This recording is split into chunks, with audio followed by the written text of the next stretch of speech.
Hey, I'm Stephanie Hunt. Welcome to The Cult of Flair, where I chat with creators from all walks of life about the meaning of personal style, fearless individuality, unexpected paths, and insights into finding your flair.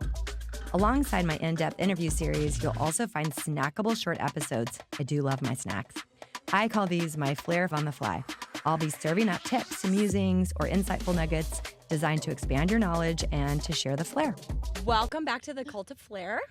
Today, I'm so happy to have Jenny Hardman with us. Jenny Hardman is a television host and lifestyle expert at Fox 13, where she shares inspiring stories and experiences of people and places all around Greater Salt Lake City community. But I know you've done so much more. We're going to talk about that. Whether she's on screen or on the go, Jenny brings energy and a touch of flair to everything she does.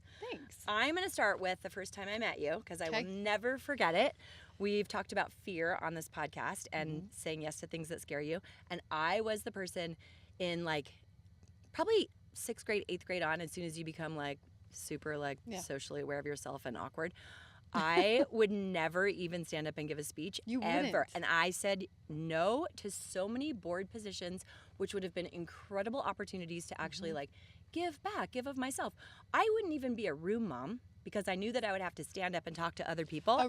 You wouldn't? No, because that seemed terrifying to me, to stand up and talk to other people. I wouldn't surprises me do with it. you. So when the opportunity arose for me to come do a design segment on your show, and it was live TV, I was like, I'm trying to learn to not be fearful in my advancing years. I'm going to say yes. And Katie, who was helping me, was this great opportunity. And I just kept telling myself, I know that I'm going to be so ashamed of myself if I say no, so I'll do it. But the lead up to that was me praying to any God that anyone has ever believed in, including maybe even Mr. Potato Head, my long deceased mother, anyone who would listen to me, please let this go okay. Please don't let me pass out on camera or faint or anything like that. And to add in, it was COVID. So I had this vision that I would be standing next to you, talking next to you, sitting, talking, something like this. Right. Where instead you were clear across the studio. It was weird, wasn't it? And I was staring into dark cameras, and it all is sort of developing quickly, at least to me, you're a pro at this, where they're attaching me to microphones and telling me that the camera's over there, but it's kind of dark and I couldn't really remember which camera I was supposed to look at. So talk about don't look at them. Well, there so talk. Thank you, because then so I wouldn't even tell my husband what time the show was on, what channel it was on, or what the show name was. I wouldn't, because I didn't want anyone watching, and people were saying, you need to promote this, and I'm like, nope, I'm not telling one soul I'm doing this until after it's over, if it goes okay. So you made me feel so comfortable. Good. But people like my brother in a complete other state watched it after I aired it, and he was like, you looked so awkward, you weren't even looking at the camera, and you kept looking at different places. Well, now you can tell your brother you weren't supposed to look at the camera. You talked to the host, so you're totally good. So you were just so fantastic in making me feel you. comfortable, even if you were 30 feet away. I just remember that you brought so much fabulous stuff. I And brought filled that table. so much more than I should have. No, we schlepped in we all love- this stuff for a holiday. How to It's so decorate your good. home for the holidays. More is better. And then I did a cartwheel in my skirt in Doc Martens when it was over, outside the Fox. I remember that the whole post. Fox thing, because I was I felt so oh, I just did this. I conquered a fear. Yeah. I can do anything. I can conquer the world. Totally. And yet still, even though now I do some live stuff, I still find myself going well, I don't know. I'm a big fan of the pre-recorded, but we'll see what happens. But look at all the flair that you have now. You figured it out. I figured We've it done out. More segments together. We have. And you came to did my so great. home It was and so filmed fun. something. I know. Yeah. I have so much fun with you. I Thank feel you. like you're a friend at this Thank point. you. We are. So, what first drew you to the industry? You referenced gosh. Hard News before we started actually Yes. recording, and I was curious because I don't know this about you. Okay. Did you work in other types of news? Did you go to school in this? How'd this whole thing happen? Gosh, I would say growing up, my parents, of course, would always watch the news. So when I were was you little. in Utah? I was Okay. in Utah. I'm a Park City girl. I'm That's a right. I Sixth generation Park City girl. That's I a whole did nother not story. know that. Yeah, that's a whole nother Was story. Park City even a town 6 generations I ago? think I had to. Had to been. I guess because my relatives moved here from England. Okay. So Yeah. it was at some point, whatever year it was. But yes, I was young. My parents would watch the news at night, and I always wanted to be just like the news anchors. Okay. So, and I just think I love to talk. Right. So it's a natural Yeah. ease into it. I started at Park City TV back in Okay. the day that's no longer there. Right. But it was so much fun. Started at Park City TV, which was lifestyle, which is similar to the show that I'm doing now, which Right. is much more my style. Right. I did work for the morning show. Okay. And I did that for a while, but I got to do the features side of it. And so morning show is that more hard news? Yes. I should know, sorry. Yes. No, you're fine. Okay. It's okay. Yes, if you're on the anchor desk. And I would sometimes be in studio doing more of the hard news, but thankfully I mostly got to do the features. And then I switched and started doing morning traffic, which was a huge learning curve because I am directionally challenged. Oh my gosh, I am directionally challenged. I am so bad. So to learn all the Utah roads and the directions and to know different, alternate routes if there was an accident was no easy feat for me. And then you're out. Like, you're not even in a studio, right? You're out at a scene? I was in studio because you have the map behind you and you're doing all of the... Okay. You're like directing people, hey, this road's, closed. This road has a huge accident. Take this road instead. Got it. That kind of stuff. Okay. But I had to be at the studio by 4 a.m., which was... Ooh, that was one of my questions. Like, how early did you have to get up in the morning to do morning? Awful. I mean, I'd set my first alarm at 2:45. Oh my God. Because I would slowly wake up, I'd try. Give yourself some margin. Oh gosh. It was, I did it for 2 years, that early shift, the traffic reporting shift, and then I didn't renew my contract. I just told him I can't. I was dating my husband at the time, my now husband. Was it same network or different network? Different network. Okay. Different network, and I couldn't. Like, it was so not good for my body, not good for my everything, that I needed to get something else. So I told them I couldn't do it anymore. I finished out my contract, and then they asked me to extend until they got somebody in. And then by that time, Fox 13 had gotten wind that I was not renewing. They called me and asked me if I'd start at Fox 13's The Place, which is all things lifestyle. So like you said, the people, the places, all the one things. of my favorite shows. Like, even in the office when we're doing like focused work, I have it on in the background. Thank you. Just because I love to sort of just listen and watch and tune in when I feel like find it. out what's going on around town, whether it's all around the state or family fun or someone doing a recipe. Or fashion. Drinks with Jimmy. It's like we do all these different things so that no matter your style, we can hopefully cater to a large audience. Right. Which is fun. So I feel far more at home, back in lifestyle. I'm not meant to be in hard news. It's too sad. It's too gruesome. It's too stressful when your boss is yelling at you, like, tweet this out, do that, do this. Like, it's just too much. So much just too pressure. Much. It's not me. But I would think that it probably prepares you for anything in life. I would hope so. Anything in life. If you feel like I can be on my toes. Right. If you can think on your feet and answer things that fast. I do not get into politics or religion ever with anybody, whether it's at a cocktail party or anything. I just don't. And I was wondering if, even though you're in lifestyle and not in hard news, when people find out that you're in the news, do they try to engage you and talk about things? Not really. Okay, good. I feel like people are pretty chill about it. Okay, I would think if I was more the news side, people might. Right, okay. But yeah, I try to stay away from all of that. I'm so like you. Right. Let's not talk about it. Let's talk about what you're wearing instead. Oh yes, the elections are coming up. What's for dinner? I do not want to get into that at all. No, stay away from all of that. So live TV, which we've been talking about, which I felt was terrifying, and I'm like so in awe of anybody who does it, because I was a journalism major, not because I thought I was going to be a broadcast journalist. It was mostly because I loved to write, and my parents were bugging me to declare a major at USC, and I was undeclared, and both of my roommates were journalism majors, and I was like let's okay. do it. I'd never even read a paper. I was like, okay. So I love the discipline that it taught me in writing. Good. But then my friends that were broadcast majors, like now I look back and think, darn it, I wish I would have been that path, not because I would have gone into broadcast journalism, but just like all the things we've been talking about, like, the presence and being able to think on your feet and all those things. But with the unpredictability of that, I would love to hear, you don't have to name names, obviously, but some different things that may have happened. Like, you're so lovely to say that I did well when I was horrified by myself. Have you had anybody who just completely freezes or whose voice gets like really shaky or whatever? Yes. And how do you handle that? You try to answer for them. You try to help them. Right. I guess I shouldn't say answer for them, but you try to help them along, maybe like help them finish their thought. Okay. That happens a lot. I've had some people that get so panicked they'll look to their counterpart that might be there with them for help, and then their counterpart doesn't know what they're trying to say. I do media training as well, and so I'll train people before they go on camera. Okay. Whether it's they're doing radio, they're doing TV, they're doing a live audience type thing. Services. There we go. You might become a consultant for me. We'll just be talking all the time.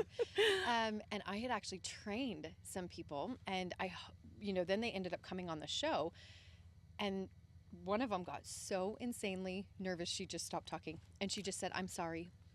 And I was like, it's live TV. And it's live, and I was like, oh no, like I want to help her, but it was so hard, and that's happened multiple times. Okay. I feel better about this now. You should feel that I'm not alone. You should feel much better. People forget their websites all the time. I will ask them at the end of an interview. So where can people go for more information? They're like, I don't know. www. I'm like, we don't need W anymore. Okay, we don't need it. That's super funny because I actually said that once to somebody. I wasn't like on camera, and my very young, amazing, like ride or die assistant forever now was like, you don't need to say the www part. That's implied. You could just say theflairhunter.com or flairhunter.com. You know, somebody's a little old school when. Yeah, exactly. When that comes out. I'm trying to think. I know. We've had cooking guests that show up to do a cooking segment. You're here to cook. And they forget their things? They don't forget. They just say, oh, we didn't bring anything. We're like, but you're doing a cooking segment. Oh, we just brought our sign. And we're like, a sign? For a cooking segment? And I feel like your producers are very thorough. I was given clear instructions about, like, make sure you come this far before and you have this many things to bring. And we have carts, but make sure you have help because we're not going to help you. And if you have 65 things, bring 4 other people, which I did. Good job. Yeah. As you should. Some people come over-prepared, and those people call and text and be so panicked, which is the opposite end. And then you have the other people that didn't even read the sheet, and they're like, what? I was supposed to hear what time? Wait, I have a segment today? So we see a little bit of everything. How do you butt in if somebody just keeps talking and talking and talking, which can happen out of nervousness? It can. When you're doing hard news, you just jump on them. Like you just jump over their words. I shouldn't say jump on them. Maybe get that part out. But you could jump on them. I know. So you just jump over their words and just try and interject as nicely as you can. Sometimes with hard news, it has to come across a little bit more forceful. With lifestyle, like even today, we were trying to wrap up the show, and it's the end of the show, and they're counting down 10 seconds. Right. And so I know we're going to be out in a few. I just kind of jumped in over the guy and I said, thank you so much for being here. And thank you to all of you for being here and watching. You just have to cut Jenny, them off nicely. I have had this even with the podcast where I ask a question and then the person keeps talking for so long and my great producer, Nick, over there is standing behind the camera saying, like, you have 5 more minutes. And I'm trying to figure out, like, how do I stop them? How do I get to the next question? We need to media train those people. Right. Or no, you need to media train me to what to do with them. Yeah. Just maybe you could even like touch, maybe like, hey, interject nicely with some like I'd like to ask body language. Right. Yeah. Right. You can do it. Do you have a behind the scenes ritual that you do in the morning before or like right before the show, or you are just such a seasoned professional now? Gosh, you just can show up and do it. I mean, seasoned professional in a way, yes, because like it's work, right? You do it all day, every day. Right, the 10,000 hours, the more you do it, the better you get. Totally.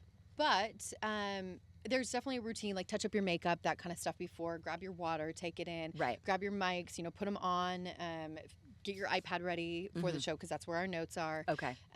Things like that. And then you go in and you talk to the guests for a little bit. Okay. And we're prepping for the show. So about an hour before, we're in studio prepping. Prior to that, we're usually out in the field or doing a Zoom so that it airs at a different day. Got it. So it just kind of depends on the day. It's all different. But I would say like the routine right before, like that last, 25 to 20 minutes. The countdown, which is terrifying. The countdown, which you're just like, oh my gosh, terrifying how is can the I fit this guest, in? not for the host. Well, and sometimes too, it's even, your adrenaline kicks in. It's not nerves, but it's just your adrenaline. Excitement, adrenaline. You haven't, like there's times I'm doing a shoot so far away that to get back to the studio in time to prep for the show, I'll have 15 minutes. And so you glance over the show and you're like, okay, please help. I can remember all this information for all these guests. Right. And all these chat topics. And just go for it. Is it hard to read a teleprompter? Do you have a teleprompter? We don't have a teleprompter. I didn't think so. Even as I'm asking that, I'm like, you just have to wing it. We wing everything. I would love a teleprompter for our teases and the top of the show, things like that are easy, just to know little notes. I love not having one for the conversation between two people because it does keep it very conversational. Right. But I like having on my iPad just a few notes. Right. I'll read over the guest's information and then I have a few notes so that I know how to guide the interview. Right. And then we see where it goes. Obviously, how to bring it back, but also let it happen organically instead of being like, wait, I forgot what question I was on. Yeah. But it's fun. It's different every day and always fun. Well, and we were talking about, even though I'm a designer and I have a design firm and I have a design podcast, a lot of people think I'm just going to be talking to designers. And I'm really interested in how people design their lives. And I love it. I think that there's so many forms of creativity. Yeah. And I know from your Instagram accounts, which I love, like you also are such a traveler. Oh my gosh, I love it. we have that in common, and I just love that how that probably inspires you. And how does it inspire you for your creativity? Like building a home that you just did, you know, you get inspiration from everywhere. Gosh, I would say even going back to when I was in college, I traveled a little bit growing up, but not a ton. Like we weren't big world travelers by any means. My family loves Lake Powell, so that's like our go-to when we were younger. But I lived abroad in Australia and Italy in college. Oh, so I did my journalism degree. I guess I didn't answer that question for you earlier. You asked me if I went to school for it. I'm like, let's bring it all back around, what? Stephanie. I probably asked you the question and then didn't even let you answer it. I just kept talking. I think we started talking about so many things. Yeah, right. That, you know, so you did go to school for it? I did go to school for it, but then I did, you know, study abroad in Australia first, then went to Italy. So life-changing. I think that's where it just ignited in me, seeing different cultures, different people. And keep in mind, I was in Australia in 2005 to 2006, and that's like smartphone era and all of that. So I got over there and I got what was the phone called? Oh my gosh, it's this itty bitty teeny tiny little phone that I got in Australia. So small, and I had to like put a card on it. I'm not good with my years. Was texting a thing then? Texting was a thing. Okay. But this one was so on like old the tiny now. phone. Yes. Like a flip phone or something? I think it was a thing. Yeah, because I was texting in high school. I'm yes. So I had to think about my years. Yeah. Yeah, so it was a thing, but you don't have a smartphone. And I'm emailing, but it's not like you have it in the palm of your hand. I'm going to go home to email my mom. Or if I wanted to call her, it was cheaper to call her from an Australia payphone than it was to call on my actual little mini tiny cell phone. That is super interesting because I studied abroad, and this was clearly like the mid 80s, and there were no such thing as cell phones. And if we wanted to call home, you like waited in line for a payphone at the end of the hall, you know. And where did you study abroad? I was in Geneva, Switzerland. Oh, fun. And I wanted to be in France. My grandparents lived in Paris. Wanted to be in Paris at that time, which is laughable now because they thought they were terrorists, but there were probably like 3 terrorists, and that was it in the mid 80s. And Switzerland, to my parents, who were going to pay for this, said that Switzerland was safe, so I could be there. So I would just take the train to France all the time. But it bred an independence, I think, that now when people are so connected, and my friends whose kids have studied abroad, or even my own kids abroad, like I can talk to them every single day if I want to, or they can call me. And you know, we had traveler's checks. If you ran out of money, you were screwed. We got our traveler's checks stolen, and I would have to call my parents from the payphone and cry or whatever. Totally different world, wasn't it? Right. But it creates such an independence. I remember being in Italy, and I lived in Siena, but I loved Florence. Isn't it so magical? It's just so... My husband and I have this dream of someday living in Italy. Oh, gosh, which I don't know how we would do that because we love our dogs too much, and we're not going to haul the dogs to Italy. But you know, there might be a time. You never know. I want to go back there one day, too. But there was such an independence. I'd just jump on the bus and go to Florence for the weekend. Or, you know, and I'm 20 years old, 19 years old, whatever I was. You came back such an adult, such a grown-up. Such an adult. Right. I mean, when I was in Australia, I think was I 18 or I just turned 19, something like that. Yeah, that's young. And I was young, and this is the first time you're leaving really far home, away. like really leaving home. And my luggage got lost for 5 days. I got to Australia. I didn't have a place to live yet. My parents were absolutely panicked. Oh my gosh. But I told them that I wanted to find a place to live based on like how it felt and near the beach, and I didn't like the school housing that they offered. So I was like, I'm going to go out and find something myself. My parents were petrified. But this tells me that you've always been a leader and independent. Always. Do you have siblings? Like I'm obsessed with I'm the oldest. Are you the oldest? Yes. I'm obsessed with birth order. Yes, I'm the oldest, and then I have a brother and 2 sisters. Okay, got it. So I get to Australia, no luggage and no place to live. I had met a girl from Australia at the University of Utah who, right before I left, became friends with her. So her parents picked me up at the airport, who I'm like, hi, oh, you're her parents. Yeah. Meet them, and they took me in, thankfully, for a couple days until I found a place to live. And then I roomed with this amazing girl, Ashley Cook, from California, and we became such close friends. We were both there on study abroads, and my luggage arrived, and I, eventually had some clothes, and I bought what else I didn't have. And you learned to be very resourceful. You know it. You have to. And Mom and Dad were not there to save you. They couldn't save you. They couldn't. Right. No. So you just have to go figure it out. Yeah. So between that and Italy, it just makes you grow up, but it also makes you very curious about the world. Definitely. And I just wanted to see more. And I then love I just couldn't stop. seeing your posts on your Instagram. So fun. Classy Sassy Travel. Classy Sassy Travel. You got it. And you married a man who loves to travel too, unless you're like strong-arming him and forcing him to go everywhere with you. No, but believe it or not, he had not been to Europe until he met me. So he had done like a lot of Mexico, and he's into camping, and he'd done Canada, a bunch of backcountry skiing. So we had done very different types of travels. Right. And then together we've really blended and figured out how to, I've done a camping trip with him, and he's done some really nice luxurious trips with me. Right. And believe it or not, when we checked into a hotel a while ago, I guess I didn't book the right hotel. Oops. And he was a little funny about it. And I was like, excuse me, usually I'm the one complaining about the hotels. What has happened to you? Exactly. You are like acting like a little princess now. You're like, you have come along quite nicely. Or not so nicely, right? Because now he's getting a little high maintenance. Okay, that is so funny because we have the same situation. Really? When I married my husband, he'd been to Mexico because he surfed a lot, and he'd been to Jamaica with his mom, and I think he'd been to Hawaii, but that was it. And he'd never been to Europe, and my grandparents on both sides lived in Norway and France, and I don't even think he told me. I think he was trying to play it off like maybe he had been to Europe, and now he's kind of the same way, where we'll be at a hotel and he'll get a little bit like, and I'm like, what? You've come a long way since you're camping and sleeping in the sand. We've dated monsters, haven't we? Mm-hmm. Oh my God. But then he's helped me learn to, go out in nature and just be fine with that. Not like I couldn't be in nature before, but I just was not the ultimate nature girl. I mean, shocking, right?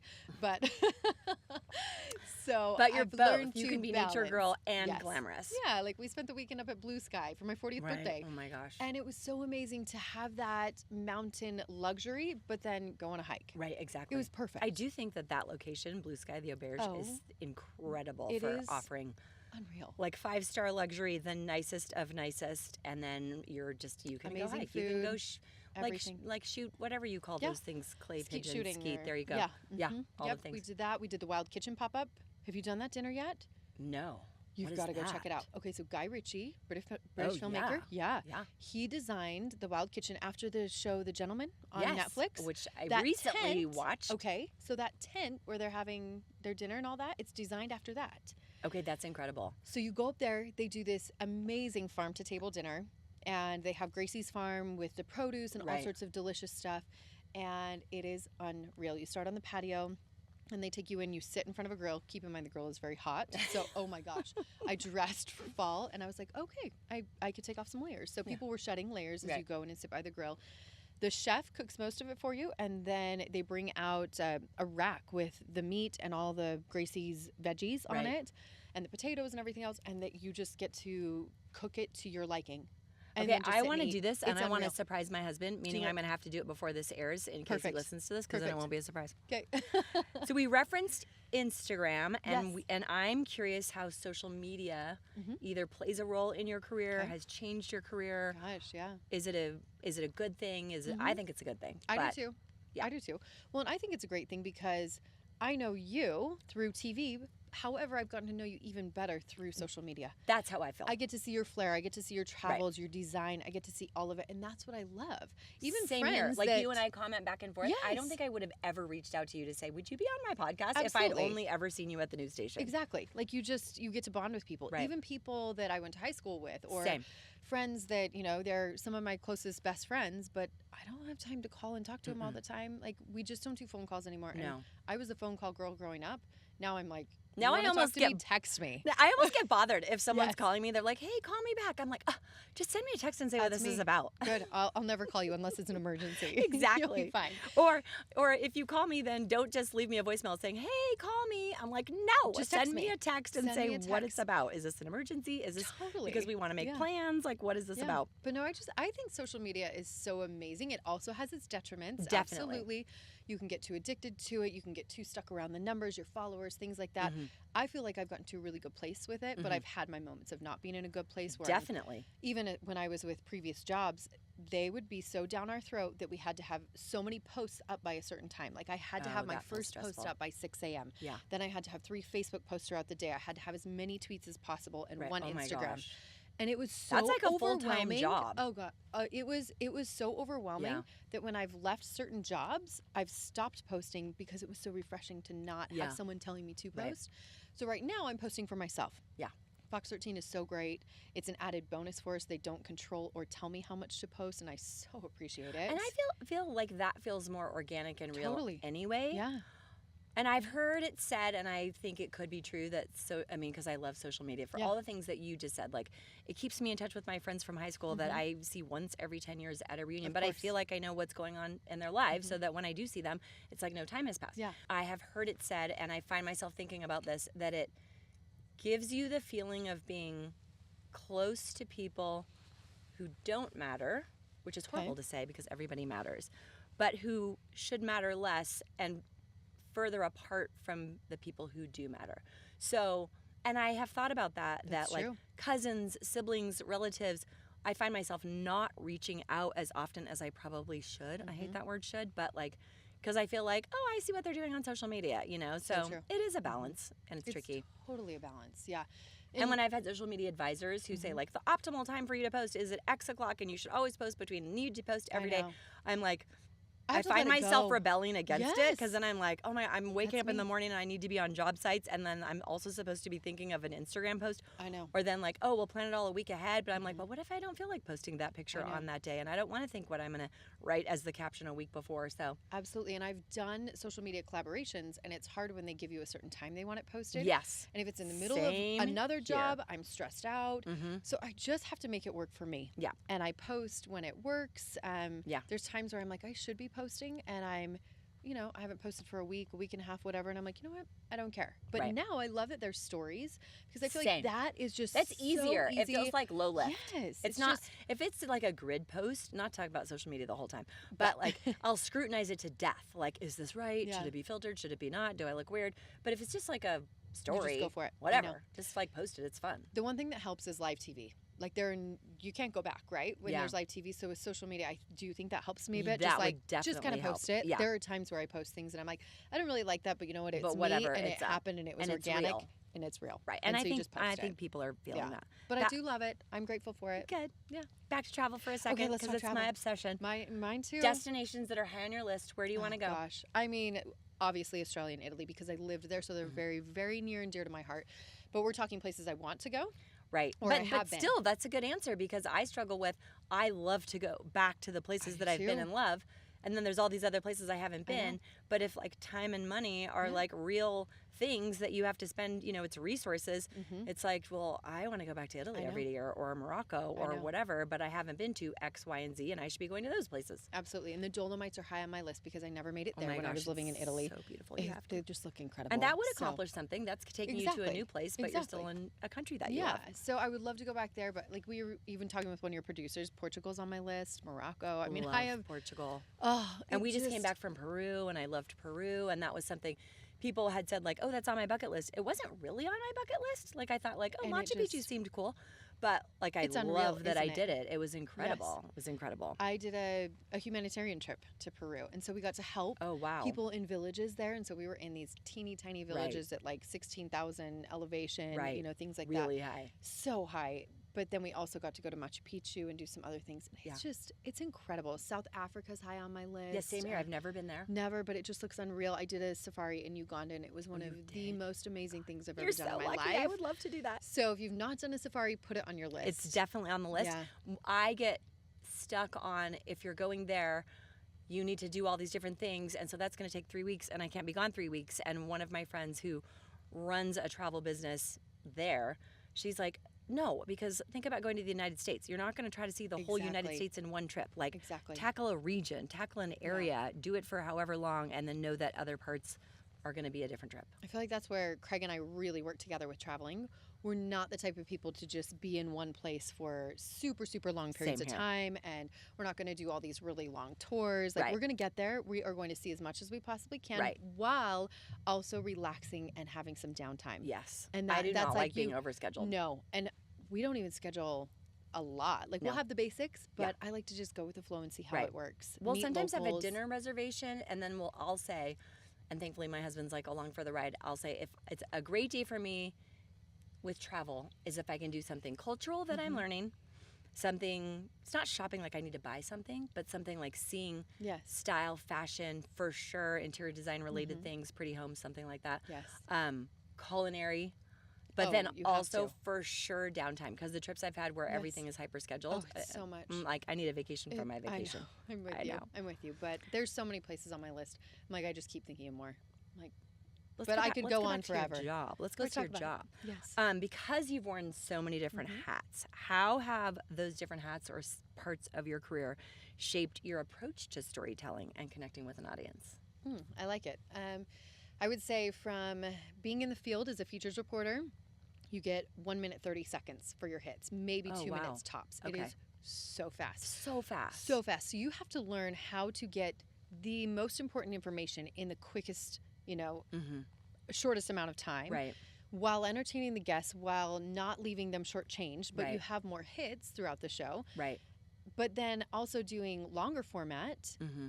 Park City TV, my segments were like 7-8 minutes sometimes. They were so long. And like, are you trying to like you think just of shoot things the to say? breeze, you just talk. It's like you just become best friends with the person. You're like, you're here, you're in my living room. Right. So from that to the 1 minute 30 was a huge change. Then traffic hits were sometimes like 30 seconds, 20, 30 seconds. They were ultra fast. So that's but every 10 minutes. Informed. Oh, every 10 minutes. Every 10 minutes. So I had to find something new, or I had to find an update to a crash that was already going on. So I had to constantly be finding something new to do. And that it could either be an insanely boring traffic day, or it could be a crazy day and you can't fit enough in. Well, and you I'm can't also get the info thinking, fast like, enough.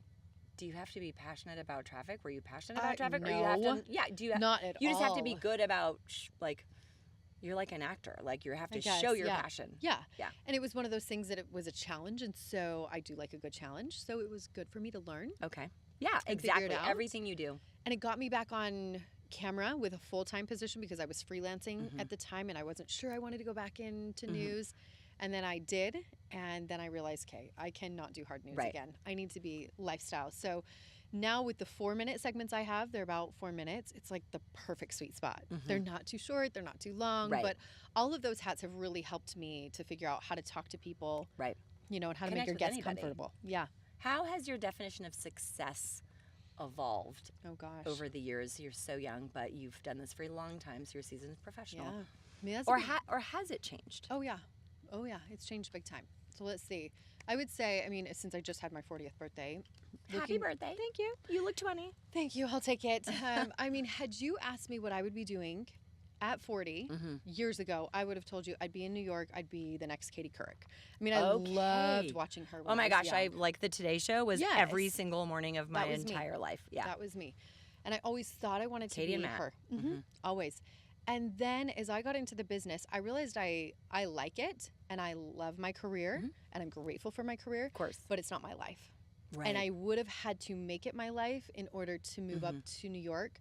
And I don't want to work all those early morning hours and I don't want to devote my life to this business. Right. Because I learned to love to travel and I learned to love I'm very, very social, if you didn't know that. Right. If you What couldn't a tell, right? surprise. I know, shocking. And I love being out. I love going to events. And that was hard to do, having a morning job. Or I was always trying to MC the events rather than be at the events. Right. And there's a fine balance. Right. So had you asked me that, I would have been like, no way. Well, and even to your point, I've had a couple of friends who have been like national news, but working on that circuit where they have to go then work in whatever the right terminology is, like a smaller market to make it up to the next market. So suddenly they're living in Timbuktu, but their fiance or husband is someplace else or whatever. And they have like really struggled with that balance. And, it's tough to manage it all. Yeah. And to be willing to give up the things that you need to give up. Exactly. And to keep that same prioritization, if you will. Yeah. And I wasn't willing to give up my health. Right. I love my morning workouts. I hated having a morning job and not having a morning workout. Right.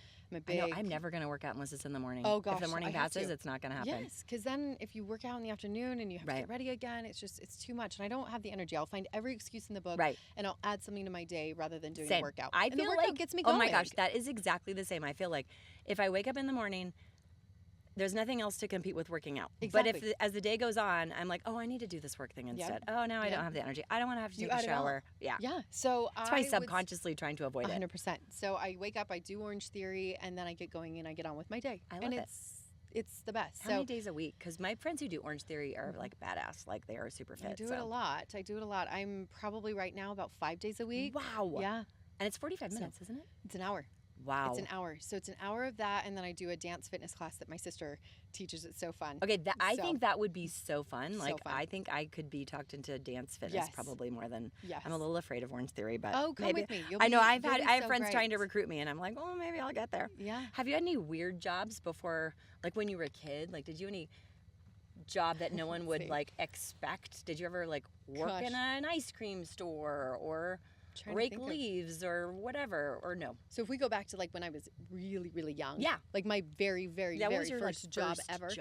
cute Grandma Edna, great grandma, who's now passed away, and I just adored her. She would pay us to mow her lawn. Oh my gosh, this is amazing. Right? Like, and my parents love that because it teaches you work ethic. Absolutely. And it teaches you the value of earning money. Yes. I know I would always have like part-time jobs, and sometimes my mom would say like, why are you working so hard? But I got that, like, I loved being able to do something and then be paid for it, even if it was like minimum wage. Didn't matter. It felt good in high school to like get a check, and instead of having to like beg your parents for the cool jeans, to say like, I'm going to go buy the cool jeans myself because I saved up my money. 100%. My official job, though, was when I was 15 and I became a piano teacher. Oh my gosh. Yeah. So that's not even a weird job. That's like impressive. It's so fun. At 15? At 15, yeah. Okay. And so I just started teaching little kids, beginners, and I would teach I taught some relatives and some neighborhood kids, and then it just grew and grew and grew. And there aren't a lot of piano teachers in Park City, so that also helps because, Salt Lake, there are so many piano teachers. Right. But yeah, at one time I think I had close to 30 students. And you were in college. High school? Well, that was high school. I would say up to high school I couldn't have that many, but when I was in college I had probably like 30 students. You were working hard. Yeah, but it also allowed me the freedom to work during the school year, and then I could go travel during the summer and and clearly you're a really good pianist. Well, if you had heard me play in college, you would have been like, you are so good. Now I'm like, ooh, let me figure out what that note is. I just don't practice and play anymore. Yeah. It's so hard with the job and life. Do you have a piano in your home? It's soon to be. It's on my list because we just moved into the new house, so I've got to buy a baby grand. Oh, so I love that. I'm hunting for one. I love that. What's your favorite guilty pleasure TV show? Do you have one? Oh, I have a couple. I would say they're the classics. Sex and the City. Yeah. Friends.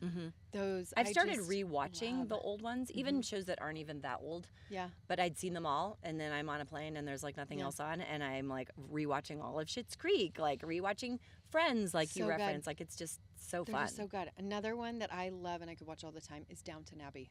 I love Downton Abbey, and my husband does too, and I love it. I just want to be in that era. I know, same here. Oh, I just wish I could. It's like a visual travel. feast, Yes. like the home, the castle, like their clothing, their outfits, the jewelry, right, the whole lifestyle, the art, everything. all of it. Someone having my tea ready every morning and every I night. know. Having people to dress you. Yes. Having people bring you breakfast in bed. Do you know how delightful that sounds? Having to do my own hair and makeup every day for TV. Oh my gosh, that would be my dream. I would be in heaven. What is your favorite way to unwind after a long day? Oh gosh, I'm trying to think. Watching Downton Abbey. It can. If it's winter time, I might have that on. I feel like in the summer I run 1,000,000 miles a minute, and so now that we're like fresh off the heels of summer, I'm usually out and about doing something. So I guess to unwind, I'm probably in an event, or I'm out with friends. I'm patio dining, something like that. In the winter, if I have the fireplace on and a cup of tea, it's like so cozy and delightful. And I'll turn the TV on occasionally. I'm not great about watching TV. I think I'm just a busybody. Yeah. But yeah, I'll sometimes turn on a good show and just unwind and relax. I love that. Turn on some music. What is one? I keep bringing it back to travel, but I don't care. Fine. What is one item that you never travel without? Oh gosh. Or if there's more than one, it can be more than one. I won't limit you. You know what? I'm like, because do you have it with you? Bag. Well, here's why. Show and tell. Because I was just up at Blue Sky, and so I haven't unpacked my bag. I love it. Because we got back yesterday. This would be a good podcast. Like, show me what's in your purse. That's a good one. It would be like Price is Right. Who has a paper clip? So here, this is actually perfect. So this goes around your purse, and it attaches to your suitcase. Oh. So, because your suit, right? Like, I like taking my cute purses. Right. So you put this on top of your suitcase. Well, it falls and it goes all over the airport. Right. So this cute little thing, it's called a cincha belt. And this company started on Instagram. They reached out to me so many years ago. I've never even heard of it. It's so cute. They went on Shark Tank recently. Wow. And now they're doing amazing. So you literally cinch it to your purse. And then this little thing right here goes around the handle of the suitcase. Okay, this is awesome. And then it's And then if the flight attendants yell at you that you can only have 2 bags, you're like, I'll just put it inside the bag. I have a little extra bag. Exactly. Right. And this one comes with a little extra thing. So amazing. My little travel, I love this lip gloss. It's literally Burt's Bees. The Peony. Yeah. It's so easy. And if you lose it, it's like $5. I know, exactly. I love having a staple lip gloss that you can buy at the grogrocery store. Well, because look at the different sizes. Like, that's so hard, especially if you're traveling. You walk around with this big one. So I take those. But cincha belt, I love my Eric Javits hats. Yes, because they pack so well. Pack so well. You stuff them, and you just put all your, bathing suits or whatever in them. Right. Cannot travel without those. Answer. So those are a couple of them. How about one last question? Okay. What is your definition of flair? Ooh, or living or somebody, or a characteristic, something of like flair, living your life with flair. I You would have say flair, it's so so I'm many just so curious. different things. Because I think most people, when they think flair, they would think it's loud. They would think it's colorful. They would think it's all these, like, you have flair in a very different way than I have flair. Like, I love following you and watching. I love seeing your outfits and the way you travel and the way you design. And it's so different than me. Thank you. I love it. But then I also love how I see friends that they're so shy. They are so mild, yet they are like the most amazing baker. Or they do flower arrangements that are unreal. Exactly. But you wouldn't think they have a lot of flair just by meeting them. Right. Because they're so quiet. Right. It's quiet flair. Yes. Flair doesn't, I like to say flair can whisper, it doesn't need to scream. Absolutely. And people will send me, because of my very colorful pattern fill Instagram, people will send me things that I think are like kind of hideous and outrageous. And they're like, oh my God, I saw this and reminded me of you. And I'm like, I don't really take that as a compliment. Like, can we maybe not say that? Exactly. Yeah. Okay, tell, I know we already referenced to one of your Instagram accounts, but I want you to tell us where people can find you, because they're going to want to see all of your adventures and know more about you. Yeah, so Jenny Hardman TV, Jenny with a Y, is my like personal and TV life. Okay. And then Classy Sassy Travel is my travel account, obviously. Okay. And that is all things travel, food, hiking, you know, all of that. So they blend, they kind of cross over a bit, but I love that there are two. A little bit separate and, you know, just... And I just so appreciate having you do this with me today. It's so fun. Thank you for having me. Record and shoot and film. Thank you for being here in your busy day. You're amazing, and I just love that you're doing this. Thank you. I can't wait to listen to more. Come be my co-host sometime. Okay. After you give me media training. Maybe I'll come back on TV. You can help me with interior design, and I'll help you with media training. It's a deal. Although done and done. You guys heard this. Just fine. You're doing just amazing. I will always take all the help. But I will say one last thing.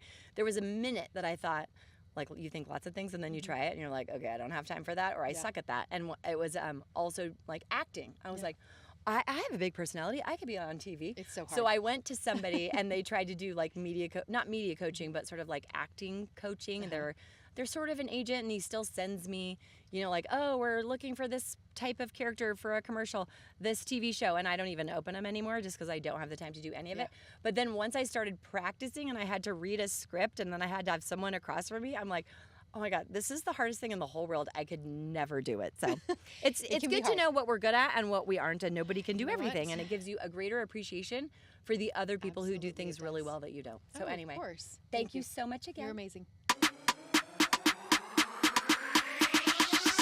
Hey, thanks for listening to today's episode of The Cult of Flair. I'm Stephanie Hunt. If you like what you heard, please share it with a friend. Follow the podcast on whatever platforms you are listening. Follow me on Instagram at The Flair Hunter or at The Cult of Flair. And until next time, go find your flair.